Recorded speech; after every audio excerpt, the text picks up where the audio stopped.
Hello everyone, welcome to job aspire hub. आज हम बात करने वाले हैं इंडियन पोर्ट एसोसिएशन की तरफ से रिलीज किए गए ग्रुप बी से रिलेटेड जॉब पोस्ट के बारे में। तो यहाँ पे बहुत सारी ग्रुप बी की जो जॉब पोस्ट होती हैं उसको रिलीज किया गया है और सबसे प्लस पॉइंट आपको पता है क्या है कि इस बार इन्होंने एक्सपीरियंस को डिमांड नहीं किया है। मतलब कि अगर आप एक्सपीरियंस कैंडिडेट नहीं है तो भी आप इन जॉब पोस्ट के लिए अप्लाई कर सकते हैं। सैलरी काफी अच्छी रखी गई है। और अगर हम बात करते हैं इंडियन पोर्ट एसोसिएशन का, तो इसमें जो है मल्टीपल पोस्ट एक तरीके से रखे गए हैं। तो सबसे पहले आप देख सकते हैं, मैं इनकी ऑफिशियल वेबसाइट पे हूँ जिसका लिंक मैं आपको डिस्क्रिप्शन बॉक्स में दे दूंगी। यहाँ पे हमको करियर पे क्लिक करना है। करियर पे क्लिक अगर आप करते हैं तो आपको यहाँ पे मल्टीपल जॉब पोस्ट देखने को मिल जा रहा है।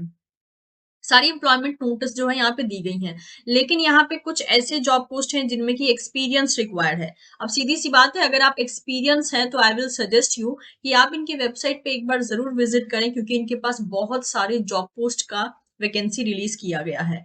अब अगर हम बात करते हैं, क्योंकि मतलब बाकी सब जो डिसिप्लिन है उसमें सीट्स भी कम दी गई हैं, लेकिन यहाँ पे एक जॉब पोस्ट ऐसी है जिसमें कि बहुत वैरायटी ऑफ वैकेंसी दी गई है और साथ ही साथ कोई एक्सपीरियंस की भी डिमांड नहीं की गई है। जैसे कि मैं आपको बता दूं, यहाँ पे जैसे कि आप देख सकते हैं इलेक्ट्रिकल इंजीनियरिंग डिसिप्लिन के लिए पोस्ट निकली है। इसके अलावा पोजीशन इन फाइनेंस डिसिप्लिन के लिए पोस्ट निकली है। तो अगर आप रिस्पेक्टिव कैटेगरी के स्टूडेंट हैं या फिर डिपार्टमेंट के अगर स्टूडेंट हैं तो आई विल सजेस्ट यू कि आप यहाँ पे एक बार जरूर विजिट कीजिए। मैकेनिकल इंजीनियरिंग डिसिप्लिन के लिए भी यहाँ पे जॉब पोस्ट निकली है। हम जिसके बारे में बात करने वाले हैं वो है ये, that is the Indian Port Association on behalf of major port in India invites application from a qualified candidate for executive level position in administration and traffic discipline. तो एडमिनिस्ट्रेशन एंड ट्रैफिक डिसिप्लिन के लिए जो है इन्होंने multiple vacancy release की गई है। अब यहाँ पे जो मल्टीपल वैकेंसी रिलीज की है, मैं यहाँ पे प्लीज क्लिक हियर पे अगर मैं क्लिक करती हूँ तो यहाँ पे मेरे सामने एक पीडीएफ ओपन हो जाता है। इसी पीडीएफ में सारी की सारी डिटेल्स को जो है मेंशन किया गया है, जिसको कि अभी फिलहाल में हम डिफाइन करने वाले हैं, देखने वाले हैं कौन कौन से कैंडिडेट एलिजिबल हैं। ठीक है, इससे जुड़े सारे इंपॉर्टेंट लिंक आप डिस्क्रिप्शन बॉक्स में जरूर चेक कर लीजिएगा, क्योंकि फाइनल फॉर्म भरने से पहले आपको जो है इस पर्टिकुलर पीडीएफ को डिटेल में जो है एक तरीके से रीड करना है। तो सिलेक्शन की बात कर दूं, मैं सबसे पहले मेन चीज बता दूं। सिलेक्शन जो है यहाँ पे ऑनलाइन एग्जाम के थ्रू होने वाला है। एग्जाम क्या होने वाला है, कितने मार्क्स का होने वाला है, ये सारी बातें मैं आपको बता दूंगी। इसके अलावा यहाँ पे कोई भी एक्सपीरियंस मांगा नहीं गया है as a mandatory portion. Experience यहाँ पे कोई मैंडेटरी बेसिस पे नहीं मांगा गया है, और एक तरीके से जो है आप इसको एक परमानेंट गवर्नमेंट जॉब की तरह कंसीडर कर सकते हैं। मैक्स अगर बात करें तो मैक्सिमम सीट जो है अनरिजर्व के बेसिस पे रिलीज की गई है, लेकिन ऑब्वियसली अगर आप रेस्पेक्टिव डिफरेंट कैटेगरी के स्टूडेंट हैं तो आप अनरिजर्व की पोस्ट पे भी एक तरीके से अप्लाई कर सकते हैं। लेकिन ऑब्वियसली इन दैट केस आपको जो है अनरिजर्व ही एक तरीके से कंसिडर किया जाएगा। जो रेस्पेक्टिव ओबीसी या एससी के लिए पोस्ट निकाली है या एसटी के लिए पोस्ट निकाली है, उसके लिए आपको अपना जो कास्ट सर्टिफिकेट होगा उसे प्रेजेंट करना होगा। जहां पे आप रिलैक्सेशन का एक तरीके से बेनिफिट ले पा रहे हैं, वहां पे आपको अपना कास्ट सर्टिफिकेट जो है एज अ प्रूफ अटैच करना होगा। इंटरव्यू की बात करें तो सीबीटी एग्जाम में अगर जो स्टूडेंट क्वालिफाई हो जाता है तो उसका इंटरव्यू लिया जा सकता है। ऐसा कुछ इन्होंने पॉसिबिलिटी बताया है कि लिया भी जा सकता है या बिना इंटरव्यू के भी हो सकता है, लेकिन मैक्सिमम चांसेस है कि ये फाइनल एक जो है इंटरव्यू जरूर लेंगे फाइनल पोस्ट से पहले। ठीक है, ये था एक आप कह सकते हो बेसिक आउटलाइन की इस पोस्ट के लिए क्या रहने वाला है, किन किन चीजों की जरूरत है। तो अगर हम देखते हैं तो this is a Indian port association mainly group B type जो है यहाँ पे जॉब आपको ऑफर की जा रही है। That is recruitment of executive level post in various major ports in India. तो जो वैरायटी ऑफ पोर्ट्स इंडिया में सिचुएटेड है उसमें जो है अलग अलग वैकेंसी रिलीज की गई है। तो जैसे कि यहाँ पर मेंशन है, the IP on behalf of major court of India invites application for the executive level vacancy that is mainly in administration and traffic discipline, और ये एक डायरेक्ट रिक्रूटमेंट रहने वाला है। अगर बात करें तो वैरायटी ऑफ पोर्ट यहाँ पे मेंशन है, जैसे कि आप देख सकते हैं कोचिन पोर्ट हो गया, इसके अलावा चेन्नई पोर्ट हो गया, वियो हो गया, मतलब वैरायटी ऑफ पोर्ट्स आप देख सकते हैं। तो ये आप मेजर पोर्ट्स को अगर पढ़ना चाहें तो मेनली यहाँ पे दिया गया है। चलिए डेजिग्नेशन की बात कर लेते हैं। पहला डेजिग्नेशन जो है वो है असिस्टेंट सेक्रेटरी ग्रेड 1 क्लास 1 का, जिसकी पे स्केल जो है 50,000 से लेकर 1,60,000 तक हो सकती है। रिवाइज का भी यहाँ पे इन्होंने बता दिया है। अब नंबर ऑफ पोस्ट यहाँ पे दिए गए हैं जो कि आप देख सकते हैं। अनरिजर्व के लिए जो है पहला वाला पोस्ट मैक्सिमम है, और लगभग अगर देखा जाए तो लगभग 5 सीट यहाँ पे दी गई है पहले पोस्ट के लिए। ठीक है। नेक्स्ट अगर बात करते हैं यहाँ पे दूसरे पोस्ट की, जो कि है assistant traffic manager grade 1 class 1, जिसकी अगेन पे स्केल जो है 50,000 से लेकर 1,60,000 तक रखी गई है। और यहाँ भी जो है आप देख सकते हैं कहाँ कौन कौन सी सीट्स कहाँ कहाँ पे एक तरीके से अवेलेबल है, वो आप गो थ्रू कर सकते हैं। नेक्स्ट अगर बात करते हैं यहाँ पर चेन्नई पोर्ट का, तो यहाँ पे चेन्नई पोर्ट में जो है assistant personal officer grade 1 class 1, जिसकी पे स्केल अगेन सेम रहने वाली है। तो यहाँ पे पोर्ट रिलेटेड जो है, मतलब पोर्ट कौन सा रहेगा और आपका एक तरीके से पोस्ट कौन सा रहेगा, ये सारी बातें यहाँ पे मेंशन की है। तो अगर रफली अगर कैलकुलेट किया जाए तो लगभग 15 प्लस यहाँ पे जो है वैकेंसी रिलीज की गई है। अब अगर बात करते हैं तो यहाँ पे उन्होंने बोला है कि ये जो वैकेंसी है वो इंक्रीज या डिक्रीज हो सकती है, यानी नंबर ऑफ पोस्ट जो इन्होंने निकाला है वो घटा या ये बढ़ा सकते हैं। आपको ऑनलाइन ही अप्लाई करना है, लेकिन आपको ध्यान रखना है कि आपको पहले एग्जामिनेशन का प्रोसेस पता होना चाहिए, एलिजिबिलिटी क्राइटेरिया आपकी फुलफिल होनी चाहिए, ऑनलाइन रजिस्ट्रेशन आपको कर लेना है, पेमेंट एप्लीकेशन फी जो है आपको प्रॉपर ढंग से एक तरीके से पे कर देना, ये सारी चीजें जो है आपको बहुत अच्छे से पता होनी चाहिए अप्लाई करने से पहले, ठीक है। अब अगर हम बात करते हैं इंपॉर्टेंट डेट्स की, तो यहाँ पे ऑनलाइन रजिस्ट्रेशन ध्यान रखिएगा 10 जनवरी से शुरू हो चुके हैं और लास्ट डेट जो है 31 जनवरी 2025 रहने वाली है। तो जिस दिन मैं ये वीडियो बना रही हूँ लगभग इसके बाद जो है आपको 5 दिन का और टाइम मिलेगा, तो आप जो है अप्लाई कर सकते हैं। कोई भी अगर आपको इन्फॉर्मेशन चाहिए, आपको इनकी ऑफिशियल वेबसाइट पे विजिट करना है, जो कि है ipa.nic.in, ठीक है, जिसका लिंक आपको डिस्क्रिप्शन बॉक्स में मिल जाएगा।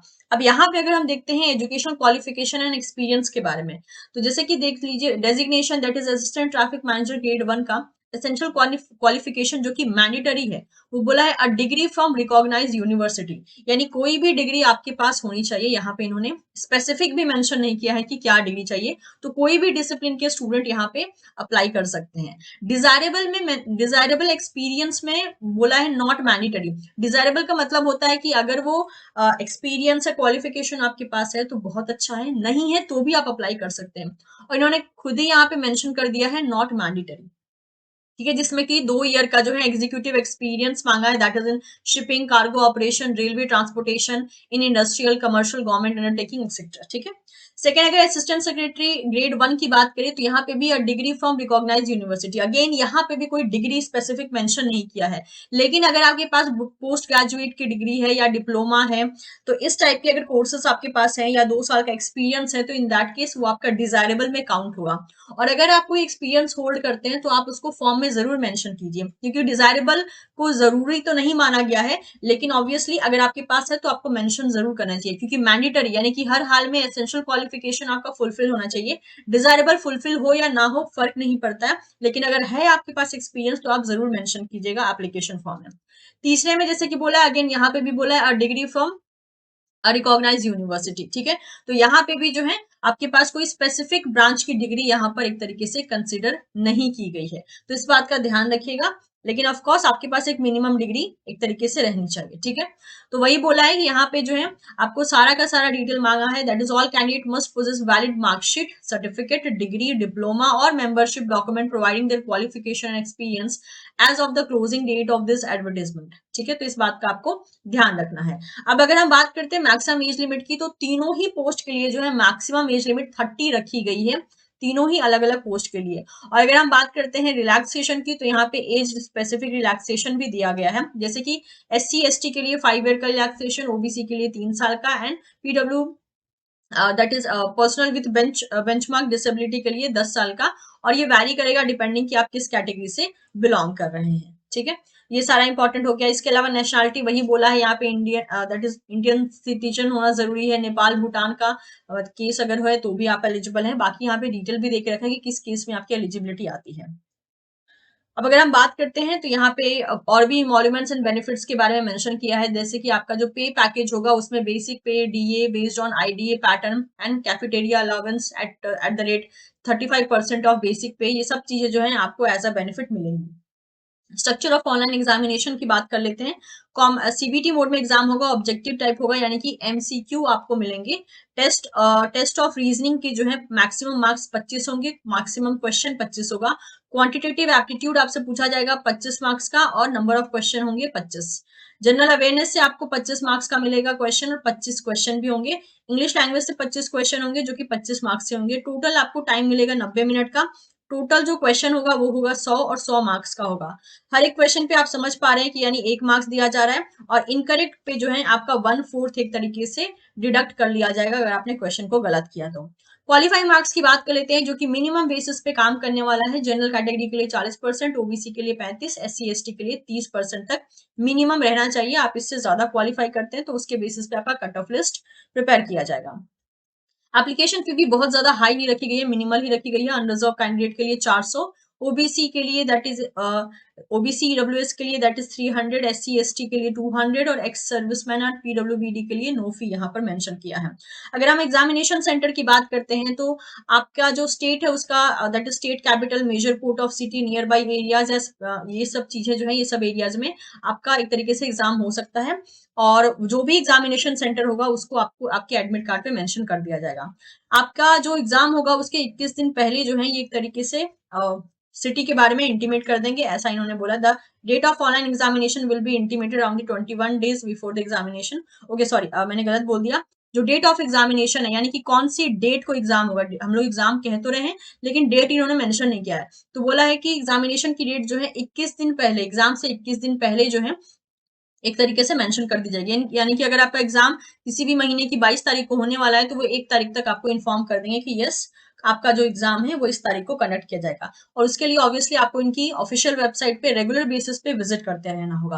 आपका एग्जाम किसी भी सेंटर पे पड़े, आपको ये सारे जो दैट इज आईडी कार्ड होते हैं या फिर आप कह सकते हो आईडी प्रूफ होते हैं, इनमें से कोई भी आईडी प्रूफ जो है आप ले जा सकते हैं। इसलिए बोला था कि आपको एक बार ये पीडीएफ जरूर पढ़ना है क्योंकि यहाँ पे बहुत ही की इंपॉर्टेंट डिटेल्स को भी मेंशन किया है। नेक्स्ट अगर बात करें तो यहाँ पे इंटरव्यू के टाइम पे ये सारे डॉक्यूमेंट्स आपके लग सकते हैं फॉर दी वेरिफिकेशन, तो आपको ये सारे डॉक्यूमेंट्स एक तरीके से कैरी करना होगा। अगर आप ऑलरेडी किसी पब्लिक सेक्टर में या गवर्नमेंट सेक्टर में काम कर रहे हैं तो आपको एनओसी एक तरीके से प्रेजेंट करना होगा। और अगर आप एक्सपीरियंस है तो अच्छा हो, अगर आपके पास एक्सपीरियंस सर्टिफिकेट है तो आप उसे भी प्रेजेंट कर सकते हैं। इसके अलावा इंपॉर्टेंट नोट्स में वही बोला है कि आपको सारे इंपॉर्टेंट जो भी डॉक्यूमेंट्स है वो इंटरव्यू के टाइम पे आपको प्रेजेंट करना होगा along with self attested copy. अब अप्लाई कैसे करना है, आपको इनकी ऑफिशियल वेबसाइट पे विजिट करना है, इसके थ्रू जो है आप अप्लाई कर सकते हैं, दैट इज ipa.nic.in। ठीक है, बाकी इंपॉर्टेंट डिटेल्स भी यहाँ पे मेंशन है, कैसे अप्लाई करना है, फोटोग्राफ की क्या साइज होने वाली है, क्या रूल्स एंड रेगुलेशन को फॉलो करना है, सब कुछ यहाँ पे जो है एक तरीके से मेंशन करके रखा है।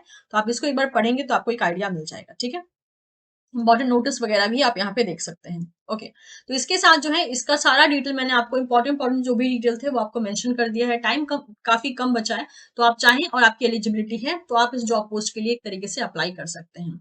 उम्मीद करती हूँ ये सारी इन्फॉर्मेशन आपको यूजफुल लगी होगी। चैनल को सब्सक्राइब जरूर कीजिएगा ताकि ऐसी ही जॉब की नोटिफिकेशन आपको टाइमली मिलती रहे। और आपको मेरी कोशिश पसंद आई हो तो वीडियो को लाइक एज वेल एज इसे अपने दोस्तों के साथ भी शेयर कर सकते हैं। Thank you so much, will see you soon in the next session. Bye bye.